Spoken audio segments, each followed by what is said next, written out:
Hey beautiful, I just wanted to go over real quick with you exactly what we're doing this week with your action file. First off, I want to go through an overview of what the action file looks like and how you use it. And then second, we'll go through how to build your own action file so you have it to use all week during the Papers Challenge. Are you ready? All right, first off, as I mentioned, this week we're focusing on building an action file. Now, an action file is one place where every incoming paper can go within your system. Any mail that comes in, flyers from school, even the random stuff you pick up and bring in from the car. Everything can hit your action file and be organized into a specific place very, very easily. So here's an overview of the action file.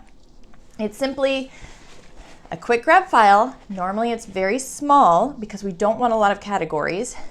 And it has different topics based on what the next action is, hence action file. So the categories that you will have in your action file to start with, you'll have to do. This is where any paper that you have an action that you actually have to complete goes to. So that could be bills that you have to pay. It could be RSVPs for parties. Anything that you have a physical action and follow-up that you need to do with. That goes in your to-do. Then you have your to enter. Now in your to enter, you don't necessarily need the paper itself. This is where you simply need the data inside of the paper. So this would be business cards, passwords that need to be entered in your password book, possibly return addresses on those envelopes that you can capture that address information for the person in your contact book. Whatever it is, if there's data that just simply needs to be entered somewhere else, you'll put it into enter. You have to read. Sometimes we have papers that we simply just need to read. We don't think there's necessarily an action that needs to be taken. Something like a magazine is a great example. You can either rip the article out or put the whole magazine right into your to-read folder. Insurance policies are another great example. Maybe you want to review your insurance policy before you actually file it. That would be a to-read. After that, you have to scan.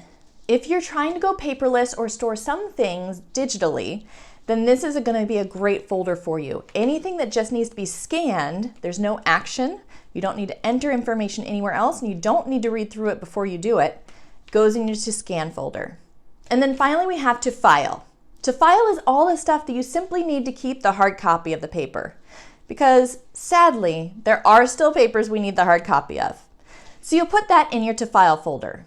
Now the great thing about the action file, like I said, every paper enters your home and goes straight into the action file based on the next action with the paper.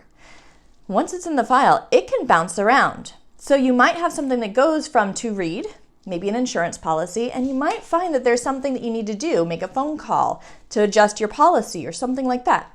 So that way, it would then hop over to your to-do file. Once you've done that action and it's completed, if you need to keep that policy, then it can hop over to your either to scan or your to file. Now there's only two ways out of the action file. It can either be filed or it can be shred or recycled.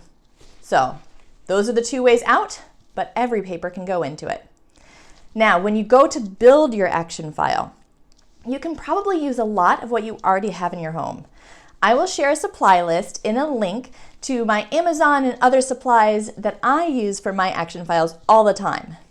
This is what you'll need. First off, I use a desktop file holder. This is one I love from 31. Like I said, I'll provide the link in the notes. I also enjoy something like this. This is simply from Amazon. There's the link for that included as well. But you'll see they're not large. They just need to hold hanging file folders, probably about 10 or fewer hanging file folders. They need to have that lip so that the file folders can slide easily. And what I like about the 31, aside from the fact that it's super cute, it has pockets for supplies. Now, if you're not using something like the 31 version, then you might want to include a pouch with supplies in it. And even with my 31, I don't put all of my supplies that I might need in the front. Sometimes I still use the pouch. So within your pouch, you'd probably want to include Post-it notes, maybe binder clips, so that way if something comes in and it's multiple papers, you can bind them together. A pencil or a pen, a highlighter. I usually include a stapler. in that first folder, I simply hold that pencil pouch. Like I said, here are also my pens and pencils. There's a stapler. A lot of times I'll grab a mini stapler and put that with it. If you mail a lot of things, maybe stamps would be great for you to have. You don't need a lot of supplies, you just need a few. Also, along with my action file, I do have some pens in the front for quick grab, but I always keep an extra pen or two inside the pouch because you know your family is going to steal that pen and then all the pens will be gone from the front. So that's your backup pen in case the front ones get stolen and wander off. That's all that you really need for the structure of the action file. Your hanging file folders, 10 or fewer, a place to hold supplies, so that way you can make notes on things and finish things as they come in, and the file box. Now, if you're using the 31 file holder, it's the fold-in file. What I do, my 31 representative her name's Andrea, and she showed me this trick. Those little report protectors that you got from school, that they have the plastic band on the side, I get these from the dollar store. Just grab one of those because this comes with a soft side. But you can cut one of those down to the size, and it's usually about half if you cut it in half, and just slide it right on, and it makes that very nice, strong hanger folder sized bar. So that's how you turn one of these little fold-in files into a hanging file box that works even better. You don't need these file ridges, but they do make it a little bit easier. And it's quite simple. I just cut this with regular scissors, so there's nothing special about it. And like I said, the dollar stores where I got the report covers, during back to school time especially, they have plenty. But there we go. So grab all of your supplies that you'll need for your action file. Label your folders with those basic folders, and you're ready to rock. As papers come in, put them in whatever their next action is.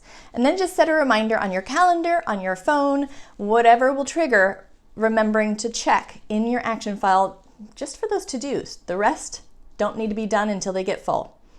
So I hope that you have an amazing time with your action file. You are absolutely going to rock this. I know that this has changed so many lives, and I know it'll change yours too. I'm looking forward to the rest of this challenge with you. I will see you soon.